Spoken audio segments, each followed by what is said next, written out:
Kidney damage, liver damage, and memory loss. These are just some of the health effects being reported by many who worked on the BP oil spill cleanup. Was the chemical used to disperse the oil more destructive than the oil itself?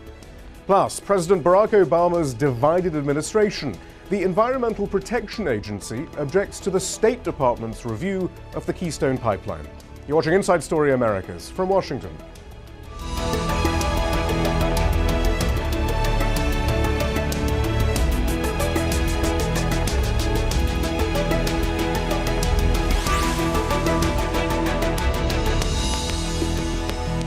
Hello, I'm Shihab Rattansi. Time and again, those working to clean up the 2010 Gulf of Mexico oil spill were assured that the chemical they were using to disperse the oil was as safe as, quote, dishwasher soap.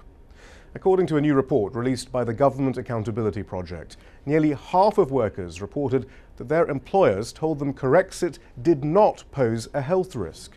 And nearly all those interviewed reported receiving minimal or no protective equipment. That's despite warnings clearly spelled out in the manual provided by Corexit's manufacturer. Now, 3 years on, and many cleanup workers are reporting serious health problems, including seizures, temporary paralysis, and memory loss. We spoke to one former cleanup worker, Malcolm Coco, who's taking part in a lawsuit against BP. Much more oil that was being released every day than was reported. Much more oil. And in fact, not only were we burning the oil, as I've said before, but simultaneously they had dispersant planes. We were being bombed, in fact, overhead by huge planes. And I mean, the size of like a 737. They weren't just small, little planes that were flying over. These were massive jets that were flying over with incredible amount of dispersant. Meanwhile, down on the boats, on both the industrial supply ship and the igniter boats, we had no protection whatsoever, no respiratory protection. And the only equipment we had was a fire jumpsuit, and that was the little green jumpsuit I was wearing, you know, and of course, that's not much protection from anything. My health has not been great. I've had nausea and I've had headaches since the burn. In fact, it's been much more frequent, or it was much more frequent during that time, but I still feel it. I haven't been out on the water since 2010, and now it's almost 2013. I really didn't know and really didn't have the proper understanding of, like, how great could this oil affect me when I'm in direct proximity of it, when you can smell it 200 miles away. And of course, simultaneously having dispersant dumped on top of us and then having benzene in the water at the same time while we have our hands in the water lighting this stuff. So my question to BP is, what is going to happen to me over time, and who is going to take care of me years from now?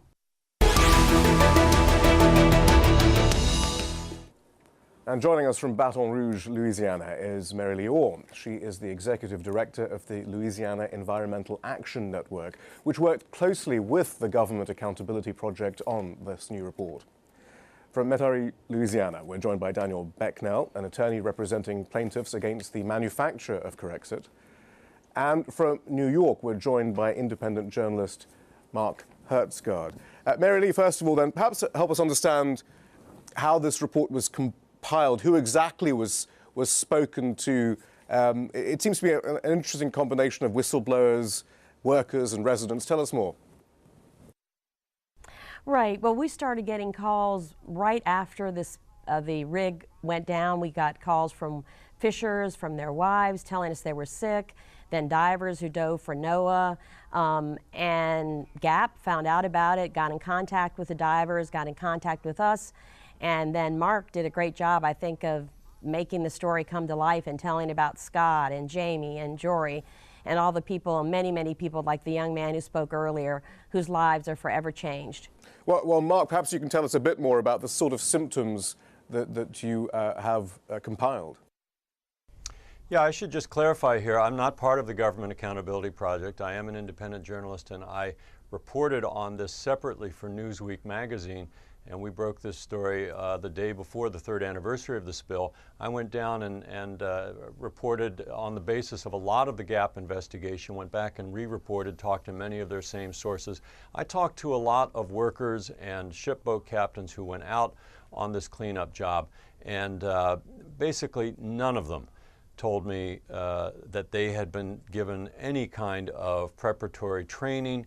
It is law in the United States that when you are working on a hazardous chemical or oil industry job that you have to have what are called material safety data sheets that lay out the compounds, the hazardous compounds you may encounter, and most importantly, the kinds of protective gear and precautions that you should take. That's really what is at issue here, that an anonymous whistleblower came forward and showed that BP had been given those documents, a manual from Nalco, the manufacturer that you mentioned, and that BP essentially buried that, kept that information from the workers, and made the workers go out there on the water without proper gear, and in fact threatened to fire them if they complained about it. So not just actually, they actually asked Nalco, the manufacturer, not to include the safety manuals in their shipments of the Corexit dispersant. Is that correct? It seems that way. BP, I should say, refused to comment. We contacted them repeatedly. They've declined to comment. But what the source says was that some of the manuals were sent out very early in the cleanup. A couple went out. But then, because of the work of the Louisiana Environmental Action Network and scientists who began to raise questions about the Corexit, and importantly, the Environmental Protection Agency, whose administrator, Lisa Jackson, wrote to BP and asked BP to use a less toxic dispersant. But very important, the EPA did not have the authority to force BP to do that. They could only ask. BP declined. They kept using the Corexit, and somewhere along that timeline, apparently BP told Nalco to stop sending out those manuals.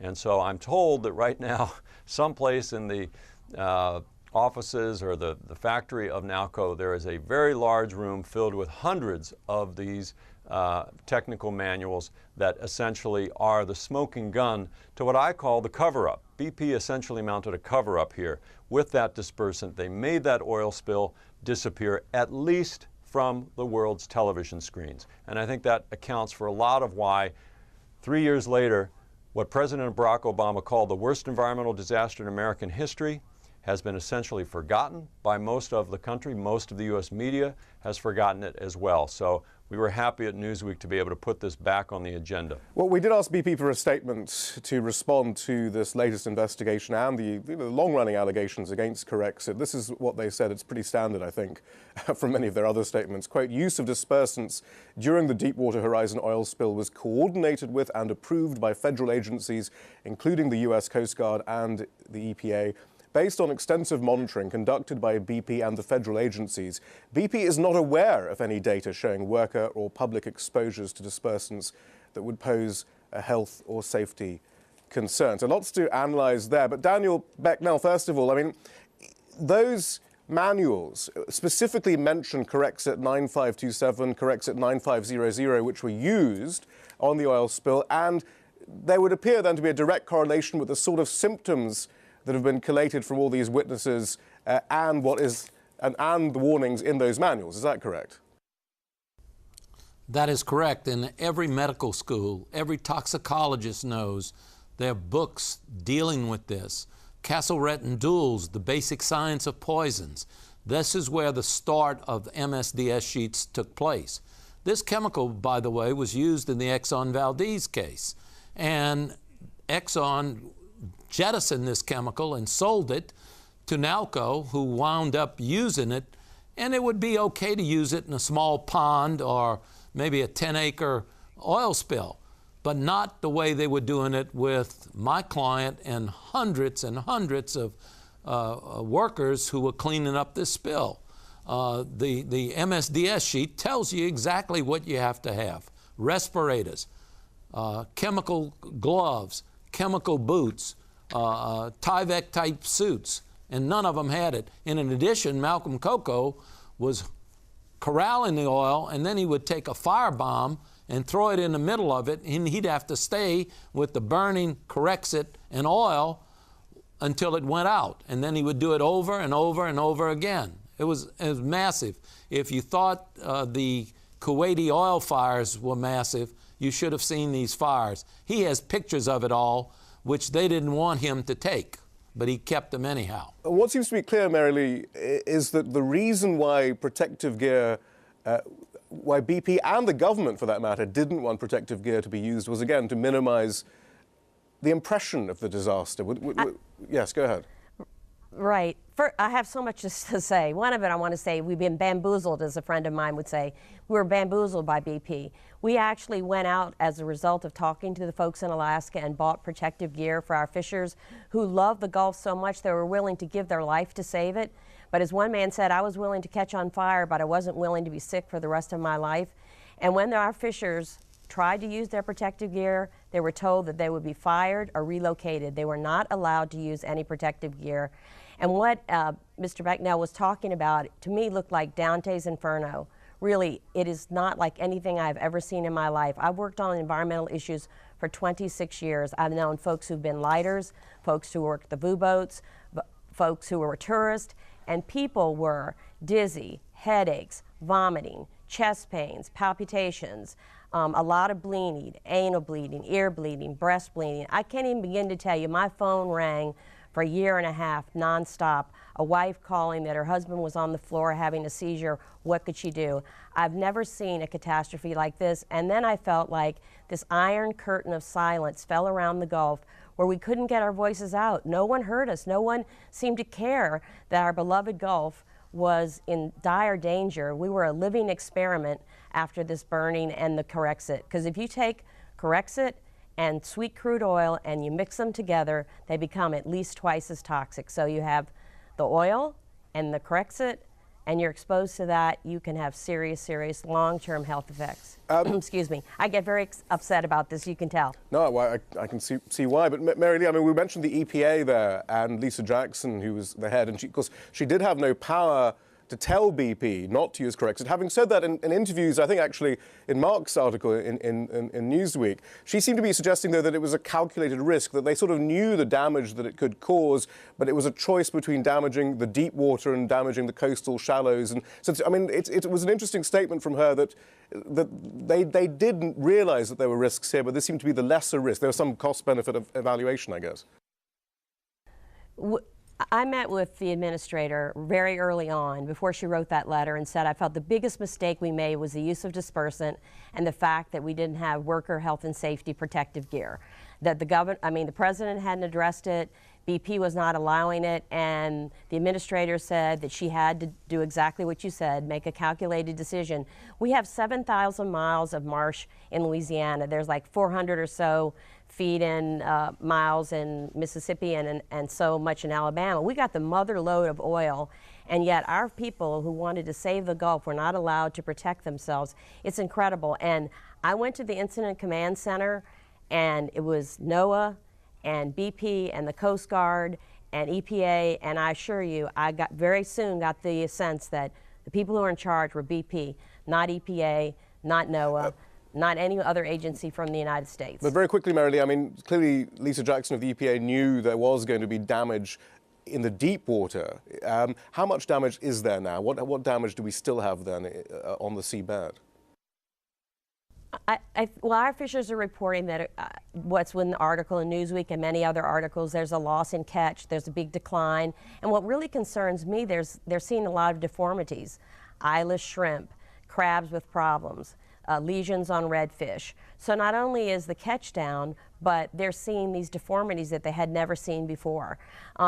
So we're really concerned. Everybody knows about the dolphins, everybody knows about what's happened to the birds and the turtles, which is absolutely terrible and brings me to tears as well. But you know what? It's just a mirror of what's going to happen to us or what is happening to us. It's a reflection of what is happening to the humans here. Mark, I mean, that's the point there. It's not just BP then, it's not just NALCO, and Daniel will tell us a bit more about those attempts at restitution and accountability from those organizations. But it also seems to be the government and the government agencies then who seem to share a certain amount of blame here. I mean, it seemed to suit the Obama administration, from your reporting, to minimize just how bad this was. But then there's also the National Oceanic and Atmospheric Administration, NOAA, who Marylee has talked about, the Occupational Safety and Health Administration, the FDA then, about how serious their checks were of food and whether they were even checking for Corexit and this toxic mix of crude oil and Corexit. I mean, what about the government response?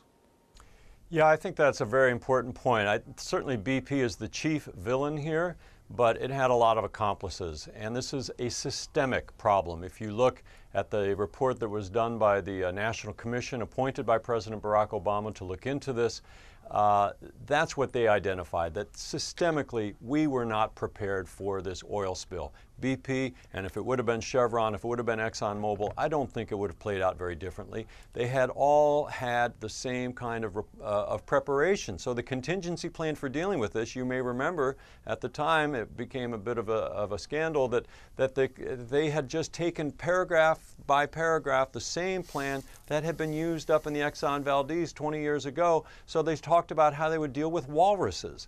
Well, I know there's global warming, but there's still no walruses in the Gulf of Mexico. But beyond that, there was a political calculation underway, do you think, then, from the government? Absolutely. The Obama administration wanted that story off the front pages and off of television screens as much as BP did. Now, let's, in fairness to Administrator Jackson, she pointed out that, as you mentioned, that we wanted to keep that oil off the coast, and I think we have to say that the Corexit did achieve that goal, and Administrator Jackson also points out that the President's Commission on this did not find fault with using Corexit for that purpose. But what I think is indefensible and that nobody has tried to rationalize away is how then can you send those workers out there with no protective gear? That was a scandal. In a sense, you could say that BP and accomplished by the federal government, they sacrificed the health of those workers and of the coastal residents and of the Gulf ecosystem for their larger public relations goal of making this oil spill appear to disappear. Let's talk about accountability. Daniel Becnel, then, you're involved in some of the legal actions involved. This is where it can get a bit confusing. There was that settlement with the Department of Justice, $4.5 billion fine. The Plaintiff's Steering Committee in 2012, that was a $7.8 billion fine. I mean, how many other legal actions are still underway, and who is actually being sued? Is it BP? Is it Nalco? I mean, there's also, I guess, Transocean and Halliburton. Where are we at with all of these different lawsuits, though? Okay, the other person or people that are at fault, the court, Judge Barbier appointed a plaintiff's committee. They, in open court, when I asked to be heard on the Nalco issue with the MSDS sheet, I was refused to be heard. The plaintiff's committee said we didn't have time to do discovery on the Nalco and the chemical effects. The reason they didn't have time because they were too busy trying to put together a global settlement and a $600 million attorney's fee pot. That's what they were most interested in. So what we have done is most of the people in that $8 billion settlement that they had opted out who had injuries. And because under the settlement, all you get is $60,000. Most of the clients I have medical bills in excess of $60,000. So that's not proper. They opted out. We're filing new lawsuits. We are filing today a new MDL for all of the opt-outs, and there are 10,000 or more opt-outs, many of whom are these cleanup workers and other people who were excluded from the settlement by both BP and the plaintiff's committee. That's who the negotiators were. And very quickly, is anyone likely to go to jail for this? I mean, Bob Dudley, the chief of BP, just the other week said that Corexit was no more harmful than dishwashing soap. I mean, he's still saying it. I just wanted to jump in that some of our folks feel that they should. Some of them feel that it's a crime, that the dispersant is not magic, out of sight, out of mind. There was a reason that they did it, and it was the biggest mistake. And we didn't get to the core issue to me is they want to use the response that they did in the Gulf of Mexico as a model for every other spill that they have. And to me, that is an ongoing crime. I cannot believe it. Marylee Orr, thank you very much. Daniel Becnel, thank you. We'll have to leave it there, unfortunately. Mark Hertsgaard, thank you as well. Okay. My pleasure.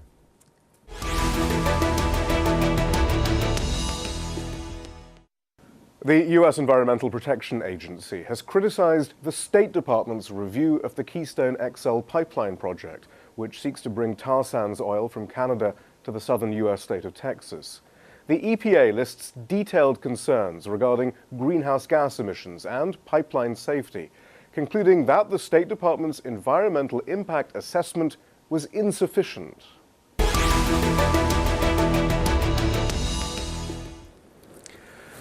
And joining us now is Jason Kowalski. He's the policy director of 350.org, one of the key environmental groups fighting against the building of the Keystone XL pipeline. It's a pretty remarkable document, I suppose, at a time when, I don't know, for years we've all been a little disillusioned with regulatory oversight. I mean, how significant would you say this is? Right. Well, it matters a lot. And thanks for having me, Shihab. From our perspective, it's great to hear the EPA agreeing with what climate scientists and activists have been saying for years, that the Keystone XL pipeline is a fuse to the largest carbon bomb on the planet, that it's bad for the climate, that it's bad for the environment, that pipelines spill, and that digging up tar sands and burning them will impact climate. Well, I mean, didn't quite say that, though. So, this is the conclusion. Based on our review, we've rated the DSEIS, the Department of State Environmental Impact Statement on Keystone, as EO2, environmental objections, insufficient information. So there are objections about the potential, but then they have this kind of nice key at the end, summary of rating definitions. So EO means the EPA review has identified significant environmental impacts that must be avoided in order to provide adequate protection for the environment. Corrective measures may require substantial changes to the preferred alternative or consideration of some other project alternative, including the no-action alternative or a new alternative.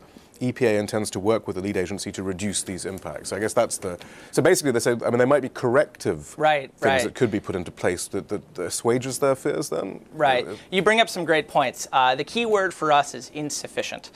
Here we have a State Department that has a history of conflict of interest with outside organizations that work with oil companies, and then the EPA comes along. They have the best analysts on environmental issues in our federal government, and they're saying that the State Department's analysis of climate and environmental impacts is insufficient, and for us that's refreshing. I mean, specifically then, it's an argument that you and other environmental groups have made for a long time. The State Department Environmental Impact Assessment said, well, in the end, Keystone's not going to make any difference. They're going to use the tar sands anyway, and so greenhouse gases are going to be emitted. Right. And whereas the EPA says, no, hang on, that's probably not necessarily true.